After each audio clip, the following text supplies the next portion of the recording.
Hello student, HBN college की online classes में आपका स्वागत है। आज का हमारा टॉपिक है गैलीलियन ट्रांसफॉर्मेशन और गैलीलियन ट्रांसफॉर्मेशन के अंदर अपन इसके सब पॉइंट देख रहे हैं। तो आज का जो अपना पॉइंट है वो है कि दो बिंदुओं के मध्य अगर विस्थापन हो रहा है या कोई कण एक बिंदु से दूसरे बिंदु पे जा रहा है, विस्थापन हो रहा है, तो उसके लिए गैलीलियन ट्रांसफॉर्मेशन इक्वेशन क्या बनेगी। तो दो बिंदुओं के मध्य विस्थापन का रूपांतरण, तो transformation of displacement, transformation of displacement between two points, दो बिंदुओं के मध्य विस्थापन का रूपांतरण। तो अपने को देखना है कि कण एक बिंदु से गति करता हुआ दूसरे बिंदु पे जा रहा है, तो उसके लिए जो ट्रांसफॉर्मेशन इक्वेशन है या गैलीलियन ट्रांसफॉर्मेशन इक्वेशन है वो किस प्रकार की बनेगी। तो सबसे पहले अपने को दो फ्रेम माननी होगी। तो दो फ्रेम अपन ले लेते हैं। मान लेते हैं कि एक एस फ्रेम है जो कि स्थिर अवस्था में है, एस फ्रेम अपनी स्थिर अवस्था में, उसके एक्सिस बना दी एक्स वाई जेड एक्सिस, ये हो गई एस फ्रेम। एक अन्य फ्रेम है एस प्राइम फ्रेम, एक अन्य फ्रेम हो गई एस प्राइम फ्रेम। ये X prime axis, Y prime axis और जेड प्राइम एक्सिस मूल बिंदु हो गए इनके और O prime. S prime frame का मूल बिंदु ओ प्राइम और एस प्राइम का मूल बिंदु हो गया ओ। इसके अलावा एस प्राइम जो फ्रेम है, ये वाली हो गई अपनी एस प्राइम फ्रेम। जो एस प्राइम फ्रेम है वो एक नियत वेग v से गतिशील है, तो ये अपन डिनोट कर देते हैं कि नियत वेग v, जो v है वो कांस्टेंट वेलोसिटी है, नियत वेग v से गतिशील है। अपने को देखना है कि कोई कण है उसका विस्थापन क्या होगा एस और एस प्राइम फ्रेम के अंदर। तो अपन मान लेते हैं कि कोई कण है जो कि मान लेते हैं सबसे पहले इस P1 बिंदु के ऊपर है और P1 बिंदु से कण गति करता हुआ P2 बिंदु तक जा रहा है। तो ये हो गया अपना P2 बिंदु, कण है P1 से गति करता हुआ P2 बिंदु तक जा रहा है। तो इन P1 और P2 बिंदु के अपन स्थिति सदिश S और S प्राइम फ्रेम में डिनोट कर लेते हैं। तो मान लिया कि S फ्रेम में P1 बिंदु का स्थिति सदिश R1 और P2 बिंदु का स्थिति सदिश R2। तो मैं इनको रिप्रेजेंट कर देता हूँ, ये R1 वेक्टर और ऐसे ही ये R2 वेक्टर। P1 बिंदु और P2 बिंदु के स्थिति सदिश S फ्रेम के सापेक्ष R1 और R2। इन्हीं P1 और P2 बिंदु के स्थिति सदिश S प्राइम फ्रेम के सापेक्ष मान लेते हैं कि R1 प्राइम और R2 प्राइम, ये वाले हो गए R1 प्राइम और ये वाला हो गया R2 प्राइम। और P1 से P2 तक विस्थापन है, तो ये P1 P2 अपन विस्थापन के रूप में ले लेते हैं। तो दोबारा से क्या क्या मान रहे हैं कि P1 से P2 तक कोई कण है वो गति करता हुआ जा रहा है। इस P1 बिंदु और P2 बिंदु के S फ्रेम में स्थिति सदिश R1 वेक्टर और R2 वेक्टर है। इसके अलावा इन्हीं P1 P2 बिंदुओं की स्थिति सदिश S प्राइम फ्रेम जो कि S के सापेक्ष नियत वेग से गतिशील है, तो इस S प्राइम फ्रेम में स्थिति सदिश R1 प्राइम और R2 प्राइम है। तो अपने को इन R1 प्राइम और R1 ऐसे ही R2 प्राइम और R1 इनमें आपस में रिलेशन, साथ में P1 से P2 गया तो विस्थापन हुआ, तो विस्थापन के लिए क्या रिलेशन है वो कैलकुलेट करना है। तो इसके लिए अपन मान लेते हैं, तो अपन देखें कि S फ्रेम में विस्थापन,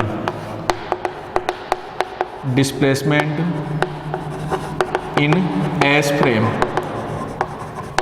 तो S फ्रेम में विस्थापन, तो S फ्रेम में विस्थापन को अपन किसके द्वारा रिप्रेजेंट कर सकते हैं, P1 P2 वेक्टर के द्वारा।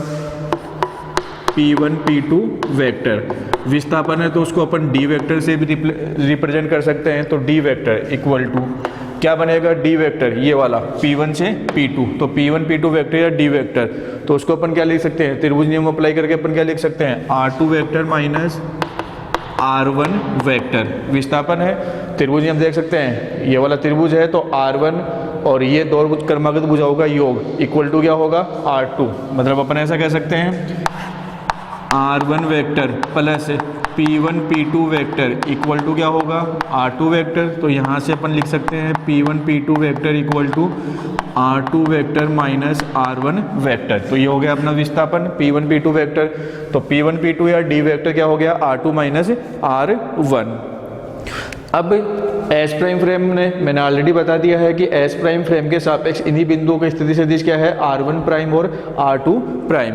तो गैलीलियन रूपांतरण समीकरण है, तो गैलीलियन रूपांतरण समीकरण से अपन कह सकते हैं, इसको तो इक्वेशन 1 देते, तो from Galilean transformation equation. Galilean transformation equation position के लिए R1 R2 के लिए अपन ऑलरेडी कैलकुलेट कर चुके हैं, तो वो इक्वेशन क्या बनेगी, R1 prime equal to R1 minus V T. अपने पास में इक्वेशन बनी थी Galilean equation, R prime equal to R minus V T. ये गैलीलियन इक्वेशन थी पोजीशन के लिए, पोजीशन वेक्टर के लिए। तो उसी आधार पे अपन ने 1 के लिए R1 prime equal to R1 minus V T. ऐसे ही R2 प्राइम के रूप में देखें तो R2 प्राइम इक्वल टू क्या बनेगा, R2 vector minus V T.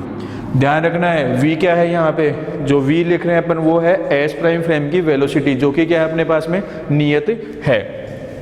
तो इक्वेशन नंबर 2 और इक्वेशन नंबर 3, तो R1 प्राइम और R2 प्राइम की वैल्यू हो गई है, और R1 प्राइम और R2 प्राइम है S प्राइम फ्रेम के सापेक्ष स्थिति सदिश है। अब S प्राइम फ्रेम में विस्थापन देखें तो डिस्प्लेसमेंट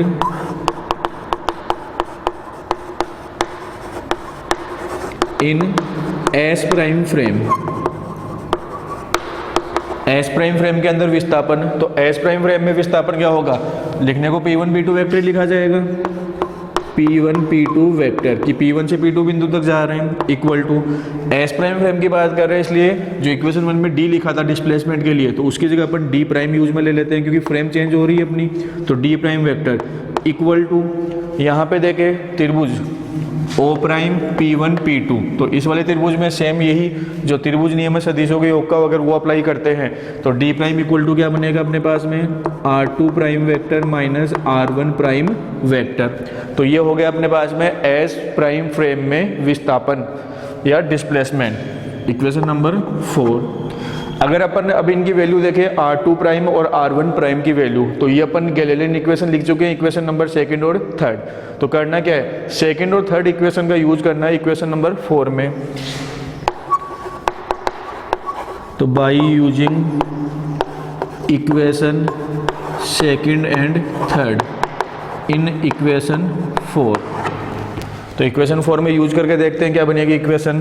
तो D prime vector equal to R2 prime, तो R2 प्राइम की वैल्यू है R2 minus V T, R2 vector minus V vector T minus R1 prime, तो R1 प्राइम की वैल्यू है R1 vector minus V T।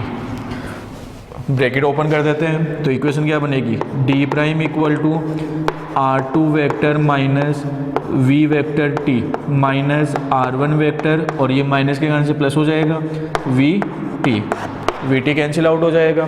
तो finally D prime equal to क्या बनेगा,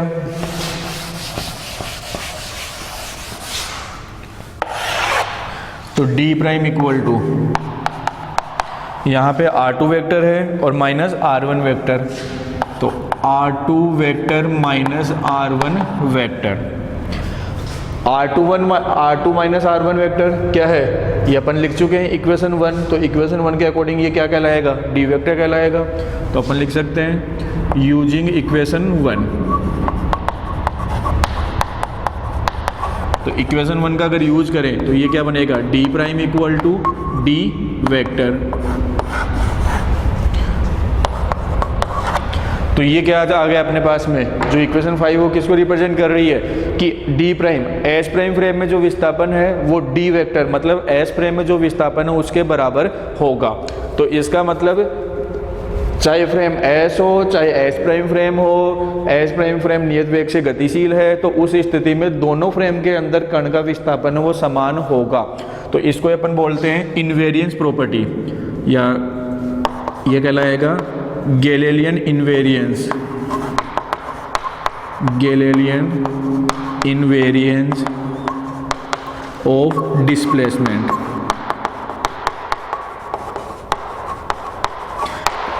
Galilean invariance of displacement मतलब विस्थापन का गैलीलियन निश्चरता का नियम। निश्चरता इनवेरिएंट है, इनवेरियंस है मतलब कोई चेंजेस नहीं हो रहा है। एस फ्रेम में जो विस्थापन था एस प्राइम फ्रेम में भी सेम वही विस्थापन अपने को प्राप्त होगा। तो ये था अपना विस्थापन का गैलीलियन निश्चलता नियम कह सकते हैं, या दो फ्रेम के मध्य विस्थापन का जो ट्रांसफॉर्मेशन है या रूपांतरण है वो किस प्रकार से होगा। तो आसानी से अपन पता लगा सकते हैं कि दोनों में जो विस्थापन है वो सेम प्राप्त होगा। तो ये हो गया अपना जो डिस्प्लेसमेंट का ट्रांसफॉर्मेशन। अब नेक्स्ट देखते हैं अपन इसी में। अब कण अगर पहले सबसे पहले अपन ने देखा था स्थिति का रूपांतरण कि कण स्थिर अवस्था में था तो क्या हुआ, उसके बाद में नेक्स्ट सेकंड नंबर देख लिया कण अगर गति कर रहा है तो उसका विस्थापन क्या प्राप्त हो रहा है। अब थर्ड पॉइंट देखते हैं अपन गैलीलियन ट्रांसफॉर्मेशन के अंदर ही वेलोसिटी का रूपांतरण। तो अपना थर्ड पॉइंट है transformation of velocity. Transformation of velocity, वेग का रूपांतरण। तो इस वाले टॉपिक के अंदर अपन देखेंगे कि कण जब गतिशील अवस्था में है तो गतिशील अवस्था में होने पर, कण के गतिशील अवस्था में होने पर उनकी गति के ऊपर फ्रेम का क्या असर होता है, जो एस और एस प्राइम फ्रेम है उनका क्या असर पड़ता है, तो वो चीज़ अपने को देखनी है। तो वेलोसिटी देखने के लिए तो ऑलरेडी अपन जानते हैं कि वेलोसिटी क्या लिखते हैं अपन, dr/dt, मतलब विस्थापन में परिवर्तन की दर। तो विस्थापन r वेक्टर जो ऑलरेडी अपन गैलीलियन ट्रांसफॉर्मेशन के अंतर्गत कैलकुलेट कर चुके हैं। तो सबसे पहले अपने को क्या करना पड़ेगा, पोजीशन के लिए या विस्थापन के लिए गैलीलियन इक्वेशन लिखनी होगी। तो अपन लिख सकते हैं फ्रॉम गैलीलियन ट्रांसफॉर्मेशन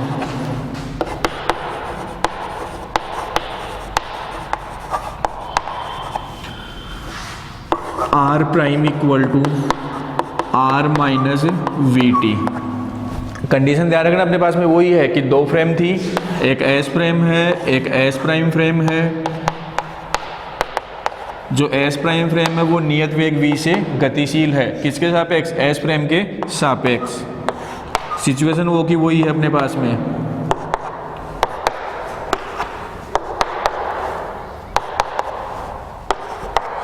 कण है P बिंदु पे है, गति कर रहा है तो उस गतिशील अवस्था में अपने को देखना है कि क्या कंडीशंस बनेगी। तो अगर P बिंदु पे जो कण है वो गतिशील अवस्था में है तो गतिशील अवस्था में तो उसकी वेलोसिटी निकालने के लिए जो ये वाली इक्वेशन अपनी पोजीशन वेक्टर की r प्राइम की, तो उसका अपने को क्या करना पड़ेगा, अवकलन कर देते हैं टाइम के रेस्पेक्ट में। तो differentiate with respect to t, time के रेस्पेक्ट में इसका डेरिवेटिव लेते हैं। तो टाइम के रेस्पेक्ट में डेरिवेटिव लेंगे तो इक्वेशन क्या बनेगी, dr prime vector upon dt equal to dr vector upon dt minus d upon dt, और डेरिवेटिव लेना अपने को v वेक्टर t का। तो ये ले लिया अपन ने, डेरिवेटिव फॉर्म में लिख दिया इसको। तो डेरिवेटिव को सोल्व करते हैं, dr prime upon dt equal to dr vector upon dt minus v vector dt upon dt। v vector नियत वेग है, v क्या है अपने पास में, कांस्टेंट वेलोसिटी, v कांस्टेंट है। तो कांस्टेंट है तो इसलिए v को डेरिवेटिव से बाहर निकाल लिया।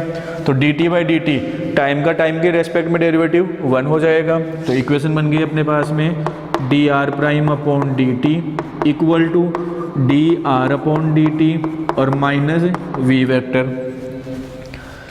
dr prime upon dt, r prime s prime frame में बिंदु p का स्थिति सदिश है तो उसका टाइम के रेस्पेक्ट में डेरिवेटिव, इसका मतलब s प्राइम फ्रेम में बिंदु p का वेग, और s प्राइम फ्रेम में बिंदु p का वेग है वो अपन रिप्रेजेंट कर सकते हैं v प्राइम के द्वारा। तो v prime equal to dr upon dt, r vector क्या है, s फ्रेम में बिंदु p का स्थिति सदिश है तो dr upon dt s frame में बिंदु p का वेग, तो जिसको अपन रिप्रेजेंट कर सकते हैं स्मॉल v के द्वारा माइनस v प्राइम। तो अपने पास में वेलोसिटी की ट्रांसफॉर्मेशन इक्वेशन क्या बन गई, v prime equal to v minus v। ध्यान रखना, कंफ्यूज नहीं होना इन चीज़ों में। जो v प्राइम लिखा है मैंने वो v प्राइम क्या चीज़ है, एस प्राइम फ्रेम में कण का वेग। जो स्मॉल v लिखा है वो स्मॉल v क्या है, एस प्राइम में कण का वेग, और जो कैपिटल V है वो क्या है, एस प्राइम फ्रेम की वेलोसिटी, मतलब एस प्राइम फ्रेम खुद जिस वेग से गति कर रही है उस वेग का या उस वेलोसिटी का मान है कैपिटल V, और ये कैपिटल V क्या है, नियत वेग है। तो ये हो गई अपने पास में। तो मैं अगर यहाँ पे रिप्रेजेंट करना चाहें ये V प्राइम, तो इसको अपन कह सकते हैं velocity of particle P in S prime frame. V prime क्या है, velocity of particle P in S prime frame. इस V की बात करूं तो ये है वेलोसिटी ऑफ पार्टिकल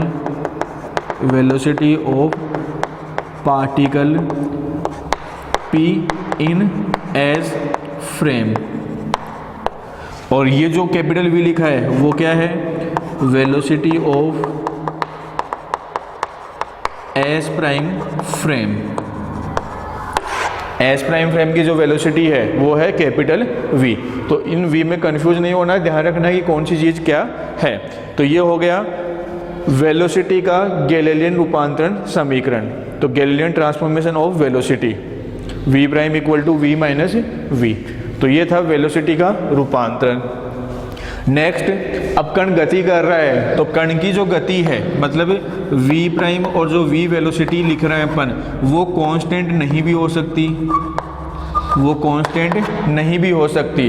अगर ये वेलोसिटी कांस्टेंट नहीं है मतलब वेग में परिवर्तन हो रहा है समय के साथ साथ, इसका मतलब कण है वो त्वरित गति करेगा, और कण त्वरित गति करेगा तो अपना जो नेक्स्ट पॉइंट है वो क्या है, ट्रांसफॉर्मेशन ऑफ एक्सीलरेशन, मतलब त्वरण का रूपांतरण। कि कण अगर नियत वेग से गति नहीं कर रहा है तो उस स्थिति में कण का त्वरण क्या होगा, तो ट्रांसफॉर्मेशन ऑफ एक्सीलरेशन, त्वरण का रूपांतरण। फोर्थ पॉइंट है अपना कि त्वरण है उस त्वरण की वैल्यू क्या होगी। तो सिंपल से अपन जानते हैं त्वरण वेग में परिवर्तन की दर, तो a equal to dv upon dt। तो सबसे पहले अपने को क्या चाहिए, वेलोसिटी की इक्वेशन चाहिए कि जो गैलीलियन ट्रांसफॉर्मेशन है वो वेलोसिटी का क्या होगा, जो जस्ट अभी अपन ने कैलकुलेट किया है। तो अपन वेलोसिटी इक्वेशन का यूज करें, from velocity transformation Galilean transformation, from Galilean transformation of velocity, जो अभी अपन ने कैलकुलेट किया है। तो वेलोसिटी की गैलीलियन ट्रांसफॉर्मेशन इक्वेशन क्या है, v prime equal to v minus v। v prime S prime frame में कण का वेग, v एस फ्रेम में कण का वेग, और जो कैपिटल V है वो है खुद एस प्राइम फ्रेम का वेग जो कि नियत है। तो एक्सीलरेशन निकालने के लिए अपने को इसका डेरिवेटिव लेना पड़ेगा।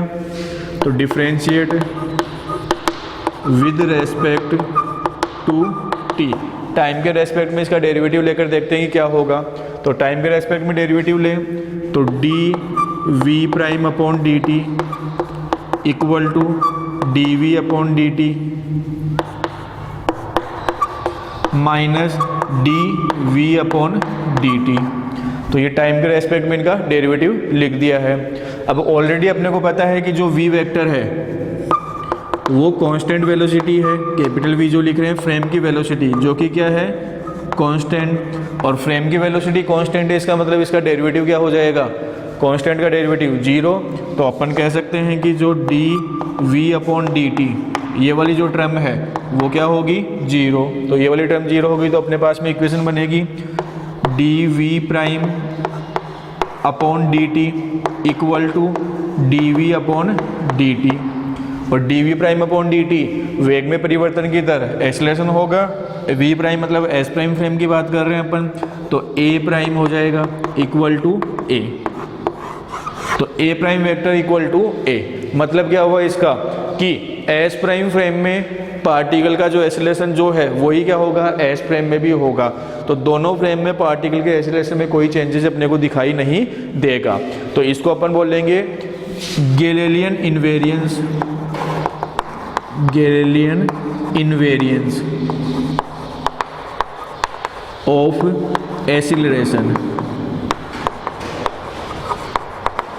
गैलीलियन इन्वेरियंस ऑफ एक्सीलरेशन, मतलब त्वरण का गैलीलियन निश्चरता का नियम, कि जो त्वरण है वो भी क्या होगा, इन्वेरिएंट रहेगा, फ्रेम की गति का उस त्वरण के ऊपर कोई प्रभाव नहीं पड़ेगा।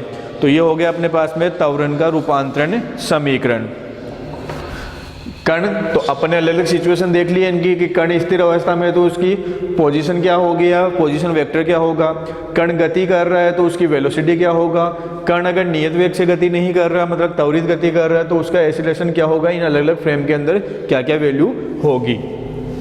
अब नेक्स्ट 5th पॉइंट की बात करें अपन, तो जो 5th पॉइंट है अपन फोर्स की बात करते हैं। तो फोर्स के रूप में देखें कि इन फ्रेम में एस और एस प्राइम जो दोनों फ्रेम हैं, इन दोनों फ्रेम के अंदर कण के ऊपर जो फोर्स लग रहा है उस फोर्स की क्या स्थिति होगी, क्या फोर्स भी इन्वेरिएंट होगा, तो वो चीज़ अपन अभी कैलकुलेट करके देखते हैं कि फोर्स इन्वेरिएंट रहता है या नहीं रहता। तो सबसे पहले अपन देखें कि फोर्स,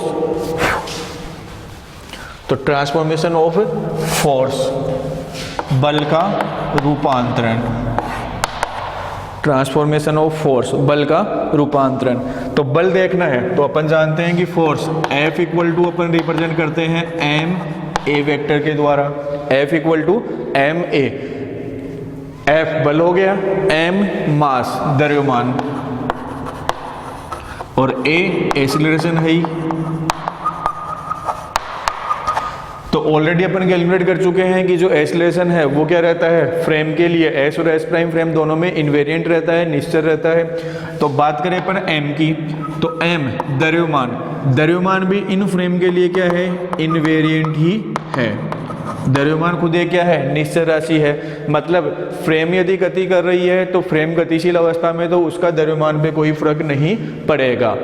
तो गैलीलियन रूपांतरण के अंतर्गत जो द्रव्यमान है वो क्या माना जाता है, नियत माना जाता है या नियत रहता है। ध्यान रखना है गैलीलियन रूपांतरण में जो पार्टिकल, ये फ्रेम की जो वेलोसिटी है v, वो क्या है, लेस देन c। ये चीज़ अपने को जरूर ध्यान रखनी है कि जब तक पार्टिकल की वेलोसिटी है लाइट वेलोसिटी की तुलना में नगण्य है या अत्यल्प है, तो उस स्थिति में जो द्रव्यमान है उसको अपन इन्वेरिएंट मान सकते हैं, मतलब जो द्रव्यमान है वो निश्चर रहेगा या द्रव्यमान पे फ्रेम की गति का कोई प्रभाव नहीं पड़ेगा। तो इस स्थिति में अपने पास में फोर्स की इक्वेशन क्या बनेगी, तो अपन जो अभी अपन ने इन्वेरियंस प्रॉपर्टी निकाली है एक्सीलरेशन के लिए उसका यूज करें। तो फ्रॉम इन्वेरियंस ऑफ एक्सीलरेशन,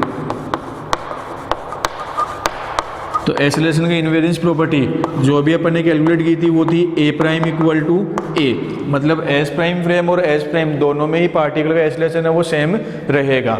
तो ये वाली इक्वेशन है।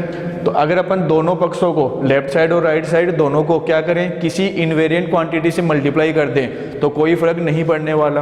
तो दोनों को मैं मल्टीप्लाई कर दूं m, इन्वेरिएंट क्वांटिटी अपनी यहाँ पे है द्रव्यमान के रूप में m, तो इक्वेशन क्या बनेगी, m a prime equal to m a, तो m a prime vector equal to m a vector.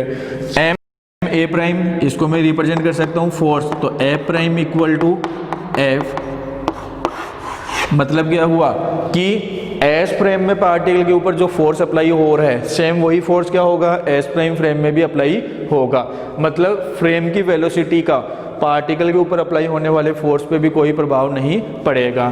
तो इसको अपन नाम दे देंगे Galilean इन्वेरियंस, Galilean invariance of force. तो कुल मिला के अपन देखें तो क्या क्या इन्वेरिएंट रह रहा है अपने पास में, तो इन्वेरिएंट प्रॉपर्टी में पोजीशन इन्वेरिएंट नहीं रहती, अपन देखें पोजीशन या पोजीशन वेक्टर वो इन्वेरिएंट नहीं रहता। इसके बाद में डिस्प्लेसमेंट की बात की अपन ने, तो डिस्प्लेसमेंट गैलीलियन रूपांतरण में इन्वेरिएंट रहता है। इसके बाद में वेलोसिटी की बात की, पार्टिकल की वेलोसिटी ये भी इन्वेरिएंट नहीं रहती। पार्टिकल का एक्सीलरेशन